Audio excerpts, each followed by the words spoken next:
The new update is out now, and we have the new Heroic Star Battle Pass, containing a ton of rewards, but definitely at a cost. We also have a bit of a shop update, the new dimensional trial, Torture of Chamber of Screams for this week. I'll also go through a ton of weekly reminders, so let's first jump to the new Battle Pass. Is this thing gonna be worth it? You can check the store, and the pass costs 950 Lucent, significantly more than the usual price. They normally cost 500 Lucent, although last month's abundance, they are charging 750 Lucent, so they've gone up from that again to nearly double the normal Battle Pass cost. And this thing only has 25 levels. But what do you get with that? Well, throughout each stage, you're getting some raid exclusive items. They do have some events which will drop more of those, and then valuable conversion stones and unlock stones, which are a big requirement to be able to get the actual stats you want here on this heroic legendary gear. And then they're also giving out weapon mastery. Interestingly, they're also giving out Nebula stones. Just clicking here, you can see exactly how many you're getting. So on the right side, this is how much 950 Lucent gets you. Now yes, I personally scoff at the price tag. Some of you would be calling me cheap. But I feel since this is directed at newer players for a catch-up, it should have just been the usual 500 Lucent price tag. However, let's look at exactly is this thing worth it and how much time does it save you versus just getting these items by playing the game. It gives you a massive jump ahead with the ability to immediately purchase your heroic weapon once you have completed the stages of the Battle Pass, which should be very fast. The Battle Pass itself is only here for 2 weeks, so you don't have a lot of time to even consider.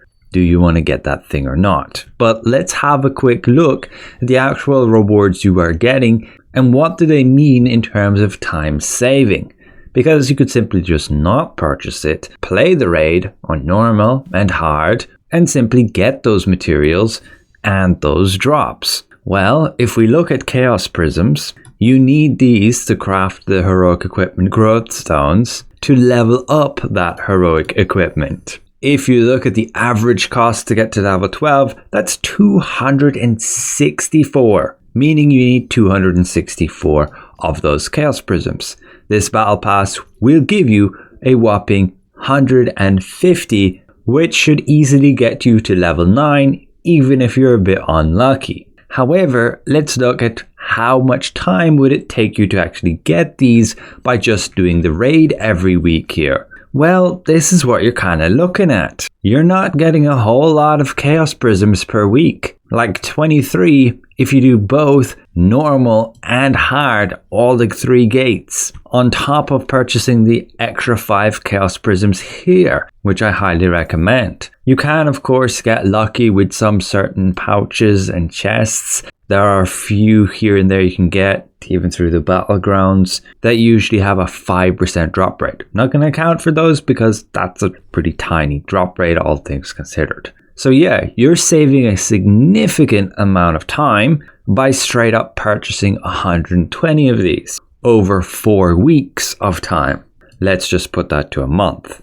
Then looking at the entropy shards, again, just doing the raid, each gate will drop a bunch. And keep in mind you can dissolve heroic gear, an armor piece or an accessory for 12 and a weapon for 15. And you would dissolve it if you got something super trash that really won't sell for anything. I would not try to sell these things if they cost less than 500 Lucent. Just go and dissolve them and get those entropy shards. The amount you need is again dependent on, do you need to purchase this gear still? It's 100 for weapons, 80 for an armor piece and an accessory. And then you also have to keep in mind, you need another 30 per stat you want to change here, along with per trait you want to unlock. For example, skill damage boost or buff duration on my ring, I could be best unlocking this here instead of paying 2000 Lucent for those. Or look at something even more crazy.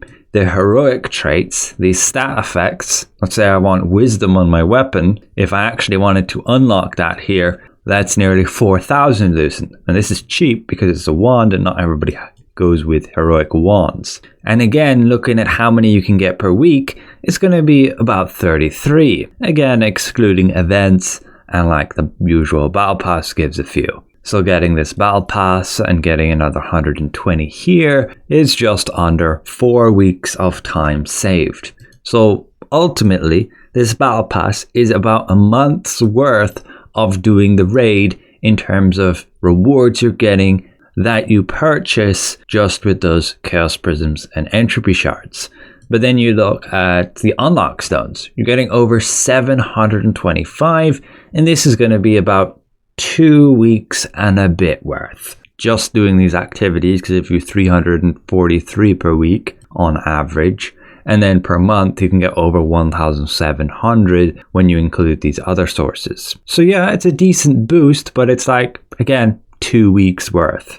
And in terms of conversion stones, there's quite a few sources. I haven't actually tracked down all of them, but the main source per week is going to be here, just 100 from the guild merchant. So you could say that's 3 weeks worth, but there are quite a few other sources for that. And again, you need those for the stat conversion here, or even just for swapping a trait. So again, looking at the overall rewards, this will save you about a month of farming. And if you are free to play and know what you're doing, know what items to actually sell, you should easily get over 1,000 lucent per month. Just sell items like trait extracts, lithographs, and maybe even a heroic drop if the trait sells for about 500 lucent. Otherwise, again, just convert it to entropy shards. Or save it if it's a really valuable trait that might save you a bunch of entropy shards and unlock stones. So yeah, this battle pass isn't a must-have, but you are getting that quite a big leap ahead forward, and the power spike is going to be massive. Spending those entropy shards and immediately getting your weapon is going to be a huge boost on top of the ability to be able to get it to level 9. At least that by getting all those growth stones. On top of the fact you will get a ton of weapon mastery, 80 million worth, but all things considered, 80 millions is actually not a lot. You will get 80 million experience just by doing one abyssal contract token farm of about 40,000 points. At least that's what I was getting in Crimson over like half an hour. So I'm not sure I can value that very highly. These Nebula stones, you get 9 of them. Again, we're not going to account the free ones because you're simply getting those for free no matter what you do.